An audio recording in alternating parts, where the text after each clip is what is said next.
சர்வதேச பெண்கள் தினம் கொண்டாட்டம் பத்திரிகையாளர் மன்றம்.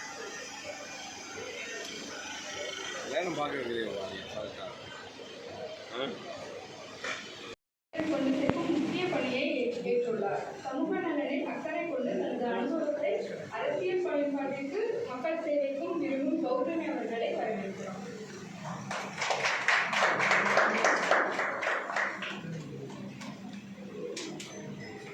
கௌதமி அவர்களை சிறப்பு செய்ய ஜெயராணி அவர்களை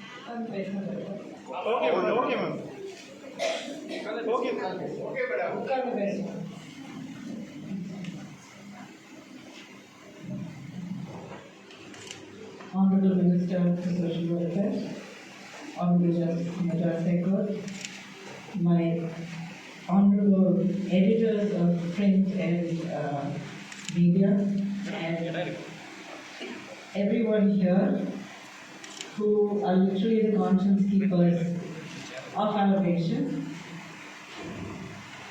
என்ன இந்த விழாவுக்கு என்ன விழான்னு தான் நான் சொல்லுவேன். விழாவுக்கு என்னை அழைத்ததுக்கு மிக மகிழ்ச்சியாக இருக்குது. இப்படிப்பட்ட கூட்டங்கள் அன்ஃபார்ச்சுனேட்லி டே பை டே இதனுடைய தேவை அதிகமாகிட்டு. எனக்கு கொடுத்த தலைப்பு விமன் அண்ட் ஹெல்த் இல்லைங்களா? Okay, so let's talk about women and health. ஒரு சுவாரஸ்யமான விஷயம் என்னென்னா, பெண்களின் நலன் பற்றி பேசும்போது ஆக்சுவலி மொத்த சொசைட்டியோடைய நலனே அதுக்குள்ளே அடங்கியிருக்கு. So what is health, what is wellness? Mind பாடி அப்படிங்கிறது ஒரு யூனிஃபைட் என்டிட்டி அப்படிங்கிறது உங்கள் எல்லாருக்கும் தெரியும். நீங்கள் எல்லாருமே நல்ல இன்ஃபார்ம்ட் அண்ட் எக்ஸ்பீரியன்ஸ் பீப்புள். எப்படி நீங்கள் யோசிக்கிறீங்களோ உங்களுடைய உடம்பு அப்படியே நடக்கும் அப்படிங்கிறது நம்ம எல்லாருக்கும் தெரியும். Mental health and physical wellness ரெண்டுமே இம்பார்ட்டன்ட். இது எப்படி நம்ம மெயின்டைன் பண்ணணும் அப்படிங்கிறதுக்கு நான் உங்ககிட்ட இப்போ லெக்சர் நான் கொடுக்க மாட்டேன். ஏன்னா அது மற்ற வேலைகளில் நிறைய நான் பண்ணிகிட்ருக்கேன். நீங்கள் இப்படி பண்ணணும், உணவு இப்படி இருக்கணும், எக்ஸசைஸ் எப்படி பண்ணணும், அது எல்லாமே நான் பல வேலைகளில் நான் பேசிகிட்டு இருக்கேன். ஸோ இங்கே அது நான் பேச மாட்டேன். But what I do want to talk about is why is it important to keep wellness at the top of your list? உங்கள் ஒவ்வொருத்தருக்கும் கண்டிப்பாக ஒரு லிஸ்ட் ஆஃப் ப்ரையாரிட்டிஸ் இருக்குது. என்னோடய கரியரில் நான் எப்படி சாதிக்கணும், எதுக்காக சாதிக்கணும், ஆஸ் அ ப்ரொஃபஷனாக எடுத்துக்கணுமா, ஒரு இன்கம் ஜென்ரேட் பண்ணுறதுக்காக நான் இந்த வேலை செய்யணும்னா, இல்லை என்னுடைய செல்ஃப் சாட்டிஸ்ஃபேக்ஷனுக்காக என்னுடைய திறமைகளை வெளிப்படுத்துறதுக்காக நான் இந்த ப்ரொஃபஷனை ஃபாலோ பண்ணுறேன்னா, அப்புறம் என் மேலே டிபெண்ட் ஆகிருக்கிறவங்களை நான் பார்த்துக்கணும். இத்தனை ரெஸ்பான்சிபிலிட்டிஸ் இருக்குது. The list goes on and on and on.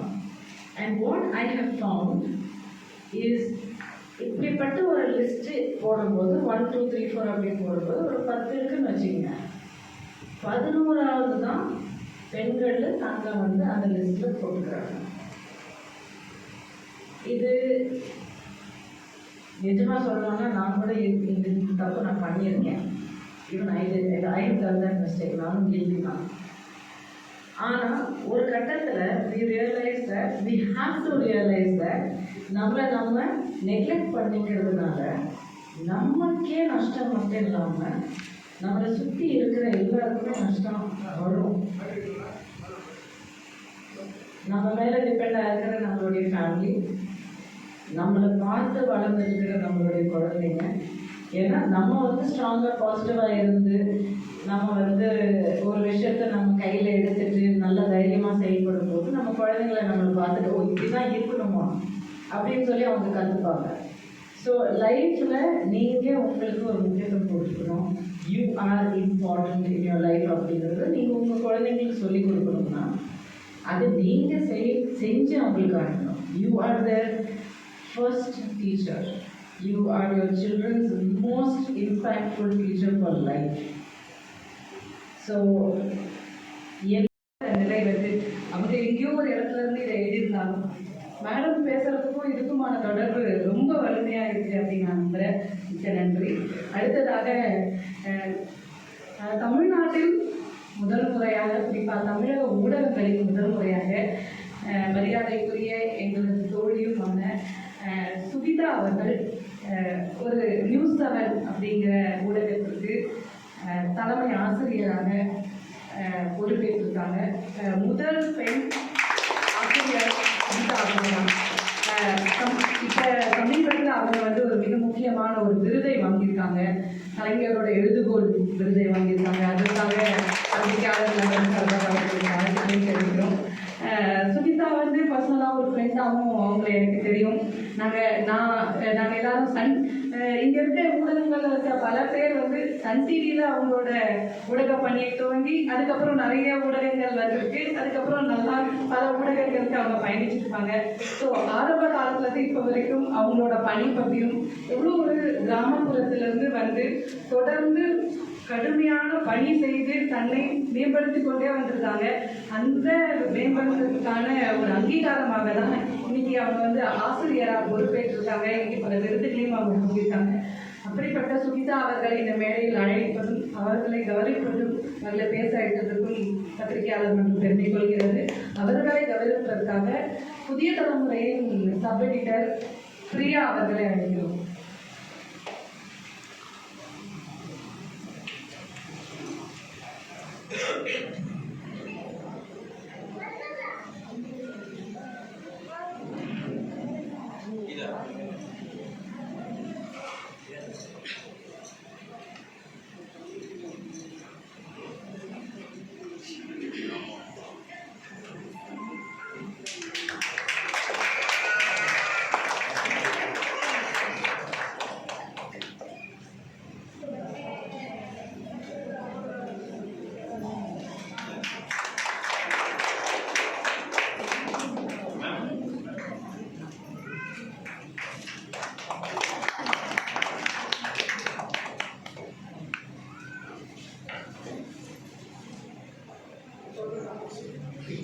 மரியாதைக்குரிய சுகிதா அவர்கள்.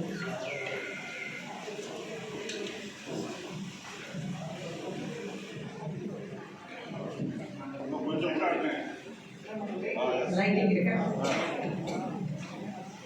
இப்போ கூட நம்மளோட மேடையில் அமர்ந்திருக்கக்கூடிய மாண்புமிகு நீதியரசர், மாண்புமிகு அமைச்சர், தோழியும் மற்றும் அதிமுகவின் கொள்கை பரப்பு செயலாளரும், ஃப்ரண்ட்லைனுடைய எடிட்டர் மற்றும் இந்த விழாவை மிக சிறப்பாக நடத்தி கொண்டிருக்கக்கூடிய ட்ரஸ்ட் கிளப்புடைய உறுப்பினர்கள், தற்போதைய தேர்ந்தெடுக்கப்பட்டிருக்கக்கூடிய இந்த உறுப்பினர்கள் அனைவருக்கும் முதலில் இந்த வாய்ப்பை வழங்கியதற்கு நன்றியையும் இவர்கள் அனைவருக்கும் என்னுடைய மாலை வணக்கம். நம் குடும்ப விழாவிற்கு வந்திருக்கக்கூடிய நம் குடும்ப உறுப்பினர்கள் அனைவருக்கும் என்னுடைய மாலை வணக்கம். 25 ஆண்டுகளுக்கு பிறகு முதல் முறையாக பெண்களுக்காக ஒரு ரூம், பெண் பத்திரிகையாளர்களுக்காக ஒரு ரூம், இப்போ வந்து பெண் பத்திரிகையாளர்கள்லாம் சேர்ந்து இந்த மகளிர் விழாவை இங்கே கொண்டாடுறோம். இத்தனை ஆண்கள் இங்கே இருக்காங்க.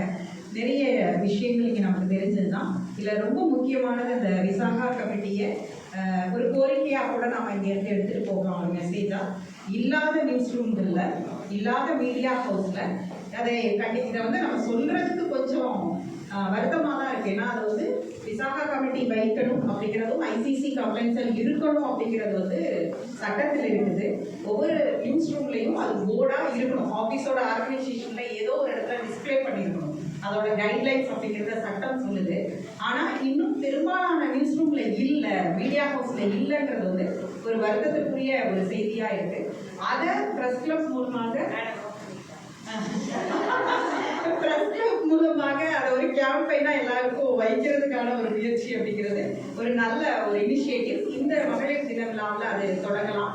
சக பெண்களுடைய துயரங்களையும் வழிகளையும் கேட்பதும் அவர்கள் அதிலிருந்து மீட்கிறது தான் ரொம்ப முக்கியமான ஒன்றா நான் பார்க்குறேன்.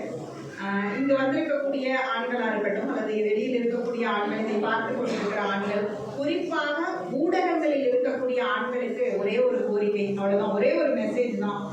உங்களோடு உங்கள் செய்தி அறையில் இருக்கக்கூடிய பெண்களை முதலில் மனுஷியாக மதியுங்கள். Just you treat a human being அப்படிங்கிறது மட்டும்தான் ஒரு மெசேஜ். இதே ஆண்கள் தான் பல இடங்களில் எங்களை கை தூக்கி விடுறீங்க, இதே ஆண்கள் தான் எங்களை பல இடங்களில் அடிக்கவும் செய்யறீங்க. வாங்குற அடியும் உங்ககிட்ட தான், வாங்குற அரவணைப்பும் உங்ககிட்ட தான். அதனால இன்னும் நிறைய பெண்கள் வந்திருக்காங்க. இப்ப அவங்களுக்குலாம் இன்னும் தெரியல. இங்கே நிறைய புது ஃபேஸ் பார்க்குறேன். டிஜிட்டல்லையா இருக்கட்டும், அல்லது ப்ராட்காஸ்டிங்கா இருக்கட்டும், பிரிண்டா இருக்கட்டும், நிறைய பெண்கள் நம்பிக்கையோட வர்றாங்க. அந்த பெண்களை நீங்கள் வேலை பார்க்கிற செய்தி அறை, நம்மளுடைய பத்திரிகை துறை கைவிட்டக்கூடாது. அவர்களுக்கு எந்த இடத்திலும் நம்பிக்கை இழந்து இந்த துறையை விட்டே போறேன்டா அப்படின்னு போயிடக்கூடாது அப்படிங்கிற ஒரே ஒரு மெசேஜ் தான் இந்த இடத்துல பாலின சமத்துவத்திற்கான ஒரு மெசேஜா நான் உங்ககிட்ட சொல்றேன். வாய்ப்பை வழங்கியதற்கு நன்றி.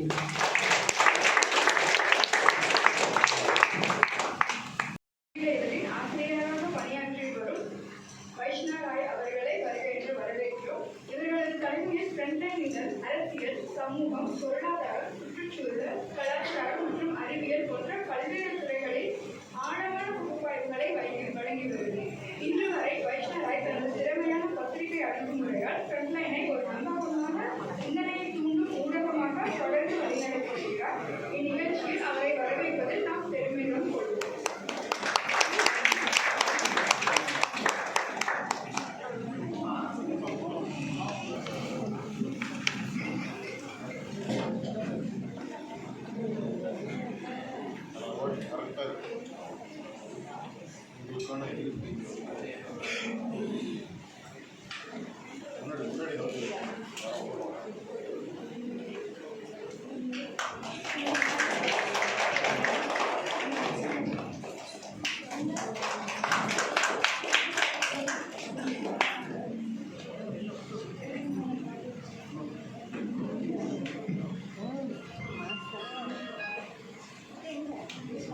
Good evening and greetings to the extremely distinguished women on the stage today with me. I'm honored to share the stage with all of you. Thank you to the Chennai Press Club. Thank you to all its office bearers, especially Bharati, who has invited me today. I'm delighted to be a part of what Bharati says is the first ever sun celebration in the Chennai Press Club. I would also like to congratulate all of you for having successfully held your elections and got the Chennai Press Club going again. It's a very important institution and I'm so happy that it's up and running. I'm not yet a member, but I'm hoping to rectify that soon. And மன்னிக்கணும், என்னோட தமிழ் ரொம்ப பேடாக இருக்கிறதுனால பேச தெரியாது, அதனால நான் இங்கிலீஷில் பேசலாம். There is a popular belief that women have now become so progressive and so advanced and so equal to the men that men are now gathering in little groups, to protect themselves. And that I find really funny because in 2025, we still gathered here on Women's Day to speak of women's rights in media, in print media specifically, because that's where I have spent all my life.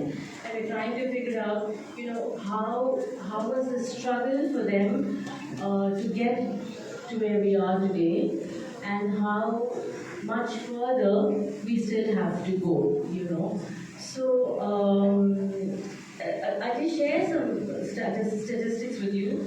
If you put TV, radio and print together, as subjects of stories, women appear in only 1/4 of the news. As experts, women make up about 20% of panels. And as 28 வருஷம் ஆச்சு நான் இங்கே இருக்கிறேன். எதிர்கட்சியாகவும் இருந்திருக்கிறோம், அதே மன்றத்தில் கவுன்சிலராகவும் இருந்திருக்கேன், சட்டமன்ற இருக்கச்சா வந்திருக்கோம். அப்படி நம்ம வந்து பயணிச்சுட்டு இருக்கிறோம். காரணம் நம்முடைய உழைப்பு, கடுமையான உழைப்பின் மூலம் தான் வந்து இன்னைக்கு தமிழகத்திலே ஒரே பெண் மாவட்ட செயலாளராக நான் உட்கார்ந்துருக்கேன். மிக கடுமையான படிப்பு. அதனால நான் என்னை அதே போல நான் தயார்படுத்தி கொண்டேன். இப்படி இருக்கணும் அப்படின்ற மாதிரி ஒரு எப்போவுமே சாஃப்ட் மைண்ட் நேச்சர் தான் இருப்போம் மேடம். எல்லாரோடையும் அன்பாக பேசக்கூடிய அளவுக்கு பப்ளிக் என்னுடைய தொகுதியில் உள்ள மக்கள்கிட்டலாம் ரொம்ப நல்லா இருந்தேன். பட் மாவட்ட செயலாளர் வரும்போது அதுக்கேற்றாற்போல் நான் என்னை பக்கத்திட்டு கொண்டேன்னு தான் சொல்லணும். என்னை நான் தயார்படுத்தி கொண்டேன்னு சொல்லணும். நம்ம மாவட்ட செயலாளருக்கும் நிறைய நேரம் நான் கண்ணாடி இருக்கேன். ஏன்னா நம்ம தைரியப்படுத்திக்கணும், எப்படி பேசணும், எப்படி இருக்கணுன்ற மாதிரி அந்த அளவுக்கு நான் தயார்படுத்தி கொண்டு இப்போ வந்து எங்களுடைய கழக தலைவர் தளபதியாருடைய அந்த எண்ணத்தை நிறைவேற்றுவதாக, உத்தரவை நிறைவேற்றுவதாக, முதல் நிறைவேற்றுவதாக பாராட்டு பெறக்கூடிய அளவுக்கு ஒரு மாவட்ட செயலாளர் இருக்கிறேன் என்பதை நான் பெருமையோடு கூறிக்கொள்வேன். அதனால் எல்லா பெண்களும் நம்ம அதே மாதிரி தான். நானும் சந்தித்த நிறைய பிரச்சனைகள் உண்டு, நிறைய தோல்விகள் உண்டு, பிரச்சனைகள் எல்லாம் உண்டு. ஆனால் அதெல்லாம் மீறி தான் இந்த இடத்துக்கு வந்திருக்கோம். அதே போல் ஒவ்வொருத்தரும் நீங்கள் அந்த மாதிரி எதையும் கண்டு தோண்டு விடாமல் தைரியமாக நீங்கள் மீறி வந்துட வேண்டும், ஒவ்வொருத்தரும் சாதிக்க வேண்டும் என்று மட்டும் நான் பெண்களை நான் அன்போடு கேட்டுக்கொள்ள விரும்புகிறேன். ஒரு செய்தி கூட கடந்த ஒரு 2 வாரத்துக்கு முன்பு ஒரு பத்திரிகையில் ஒரு செய்தி போடுறாங்க. மூத்த அமைச்சர்களுக்கெல்லாம் ஓய்வு அப்படின்னு. அது என் பேர். எனக்கு 54 வயசு. அவங்கெல்லாம் 70, 75, 80. அப்போ பாருங்க, லேடிஸ் தானே எழுதுறாங்க. நான் ஒன்றுமே சொல்ல, கண்டுக்கவே இல்லை. அது ஒரு பொருட்டாவே இல்லை. அதனால தான் நம்ம வெற்றி பெற முடியுது. அவ்வளோதான். அதனால அது மாதிரி நம்ம பத்திரிகையாளருக்கும் உங்களுக்கு நிறுவனங்களில் இருந்து உள்ள ப்ரெஷர் தெரியும். நிறைய எல்லாமே நமக்கு அறிஞ்சவங்க தான். பொலிட்டிக்கலில் இருக்கிறதுனால நாங்கள் உங்களுடைய நிலைமையும் நன்கு அறிவோம். நம்ம யாருக்கிட்டையும் எதுவும் பேசவும் முடியாது. ஏன்னா சில உரிமையாளருக்கு இருக்குது, சில பொலிட்டிக்கல் இஷ்யூஸ்லாம் இருக்குது. அது எல்லாமே நீங்கள் தாண்டி தான் அதில் வந்து ஜெயிக்க வேண்டியது இருக்குதுன்றதும் நாங்கள் நல்ல முறையில் அறிவோம். அதே போல் இந்த பெண்களுடைய எவ்வளவோ சட்டம், மேடம் சொன்னாங்க, ஜட்ஜி மேடம் சொன்னாங்க, எவ்வளோ சட்டம் கொண்டு வந்தாலும் திட்டம் கொண்டு வந்தாலும் ஒட்டுமொத்த சமூக மாற்றம் வரும்போது தான் நிச்சயமாக அதை நம்ம மாற்ற முடியும். இன்றைக்கி வந்து பிள்ளைங்களை படிக்க வைக்கிறதுக்கு எல்லாரும் ஒத்துக்கிட்டாங்க, சொத்து கொடுக்கறதுக்கும் பாதி அளவுக்கு ஒத்துருக்காங்கன்னு சொல்லலாங்க. நீங்கள் மேடம் இன்னும் இன்னும் சட்டம் இருக்கு, வேறு வழி இல்லை. அந்த லேடி, அந்த பெண் வந்து நீதிமன்றத்துக்கு போயிட்டான்னு அவளுக்கு கொடுத்தாகும் அப்படின்ற அளவுக்கு எல்லாரும் ஒத்துக்கிறாங்க. அதுபோல நிச்சயமா அந்த பெண்களை ஒடுக்குவது, எல்லா இடத்தையும் கூட அவங்கள தலையெடுக்க விடாமல் இருப்பது அப்படின்றலாம் நிச்சயமா மாறும் நாள் ஒரு நாள் வரும். நம்ம அதை நோக்கி பயணிப்போம். நம்ம அது போல empowered women, empower the women, அதை மட்டும் நம்ம எல்லாருமே இங்கே இருக்கிற 5 பேருமே மட்டுமல்லாமல் உங்களை அத்தனை பேரும் மனசில் வச்சுக்கணும். ஒரு நிலைக்கு முன்னேற்றம் வந்துட்டோமா, நம்ம நிச்சயமா நிறைய பெண்கள் அந்த நிலைக்கு ஏற்றி விடணும், நம்ம தூக்கி அவங்கள கை தூக்கி விடணும் அப்படின்ற ஒரு எண்ணத்தோடு நம்ம செயல்படுவோம் என்பது மட்டும் கூறிக்கொண்டு, அதுபோல் என்னுடைய ஃபேமிலி ஜாயின்ட் ஃபேமிலி, அது எனக்கு பெரிய ஒரு கிஃப்ட்டுன்னு சொல்லலாம். என் பிள்ளைய வளர்த்ததில் எங்கள் மாமியார் தான். மாமியார், என்னுடைய தங்கை, கொழுந்தனார் ஒய்ஃப் எல்லாமே. அதனால் நான் ரொம்ப ஃப்ரீயாக ஒரு 28 வருஷம் ஊருக்கு உழைக்கிறதுக்குள்ள ட்ராவல் பண்ணதுனால இந்த அளவுக்கு சாதிக்க முடிச்சது அப்படின்னு ஒரு காரணம். நான் நிறைய பேருக்கு அது அமையாமல் போகிறதுனால அவங்க டிஸ்கன்யூ ஆகிறாங்க. பட் அந்த ஒரு பெரிய கிஃப்ட்டுன்னு தான் சொல்லணும். என்னுடைய மட்டும் கூறிக்கொண்டு, மேடம் சொல்கிறது போல் மேடம் ரொம்ப தெளிவாக அழகாக பேசினாங்க. இன்னும் ட்ரெண்டியாக இருக்கிறேன், ஃபேஷனாக இருக்கேன்னு சொல்கிறதுல நான் பொதுவாக பெண்களை சொல்லுவேன், அந்த வார்த்தைக்கே போகாத, உன்னை போக பொருள் ஆக்குறாங்கன்னு சொல்லுவேன். நம்ம வந்து நாங்கள் போக பொருள் ஒன்றும் இல்லை, நாங்கள் ஒன்றும் போதை பொருள் ஒன்றும் இல்லை, நீங்கள் வந்து எங்களுக்கு ஒரு பொருளாக நினைக்கிறீங்க, we are not your asset எல்லாம் சொல்கிறோம். பட் அந்த வார்த்தைகள் ஃபேஷன் ட்ரெண்டியெல்லாம் மறுபடியும் நம்ம அதை நோக்கி தான் கொண்டு போகுது அப்படின்றத நம்ம நிறைய பெண்களுக்கு உணர்த்த வேண்டிய கட்டாயத்தில் இருக்கிறோம். ஆகவே ஆடை வந்து நமக்கு ஒரு ரொம்ப டீசெண்டாக இருக்கணும், அது நமக்கு ஒரு தொல்லையாக இருக்கக்கூடாது, எந்த பணி செய்யறதுக்கும் தொல்லையாக இருக்கக்கூடாது. அந்த மாதிரி ஒரு ஆடையை நம்ம சூஸ் பண்ணிக்கணும். நான் அது போல் நம்ம பெரியார் சொன்னது போல் ஆயுத பயிற்சி பெறக்கூடிய அளவுக்கு மேடம் சொன்னாங்க, ஹெல்த் ரொம்ப முக்கியம். கட்டாயம் நம்ம எக்ஸசைஸ் பண்ணணும், கட்டாயம் வாக்கிங் போகணும். நிறைய பெண்கள் அவர் போயிட்டாரு நான் போகலன்பாங்க, கடைசியில் இந்த அம்மா அவருக்கு முன்னால் வேலை போயிட்டு இருக்கோம். அதனால கட்டாய பெண்களுக்கும் உடற்பயிற்சி தேவைமா நம்மளும் நம்ம வலிமை உள்ளவர்களாக ஆக்கிட வேண்டும். வலிமை உள்ளவர்களாக இருந்தால் தான் இந்த மாதிரி ஃபீல்டுலலாம் நேரம் காலம் போதாது நீங்கள்லாம் உழைப்பீங்க. உங்களுக்கு எந்த நேரமும் கிடையாது இல்லையா? அதனால் நிச்சயமாக நீங்கள் நீங்களே உங்களோட ஆரோக்கியத்துக்கு முக்கியத்துவம் கொடுங்க. நல்ல ஒரு வலிமையானவங்களாக நீங்கள் ஆக்கிக்கொள்ள வேண்டும் என்று கூறிக்கொண்டு, நம்முடைய தலைவர் சொன்ன ஒரு வார்த்தையை மட்டும் சொல்லி முடிக்கிறேன். நம்முடைய முதலமைச்சர் அவர்கள் சொன்ன வார்த்தை, பெண்கள் தான் சமூக முன்னேற்றத்துக்கான காரணி. பெண் சமுதாயம் முன்னேறும் போது தான் தமிழ் சமுதாயமே முன்னேறும். அதே போல பாலின சமத்துவம் இல்லாமல் மாநில சமத்துவமே இல்லை அப்படின்றது உறுதி. நிச்சயமா பாலின சமத்துவம் என்னைக்கு வருதோ அன்னைக்குதான் மாநில சமத்துவம் வரும் என்பதை மட்டும் கூறிக்கொண்டு அனைவருக்கு எனக்கு வாய்ப்பு கொடுத்ததற்கு நன்றி கூறி மகளிர் தின வாழ்த்துக்கள். அத்தனை பேரும் அடுத்த முறை சந்திக்கும் போது இன்னும் நாம் ஒருபடி வெற்றிப்படியில் ஏறி இருப்போம் என்று கூறி அனைவருக்கு நன்றி கூறுகிறேன். நன்றி, வணக்கம்.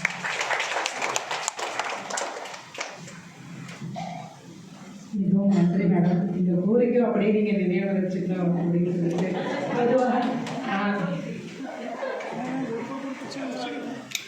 நேரம் சந்திக்கும் போது சொன்னாங்க குழந்தைகள் காப்பகம் வேணும்னு சொன்னாங்க. அதுக்கப்புறம் இன்னைக்கு வந்து வெளியூர்லேருந்து வர பத்திரிகை தங்குற விடுதி வேணும். நிச்சயமாக நான் இதை துறை அலுவலருடன் ஆலோசனை செய்து நம்முடைய முதலமைச்சருடைய கவனத்துக்கு எடுத்து சென்று உங்களுக்கு நல்ல முடிவும் தருகிறேன், நல்ல ஒரு செய்தியை தருகிறேன். நன்றி.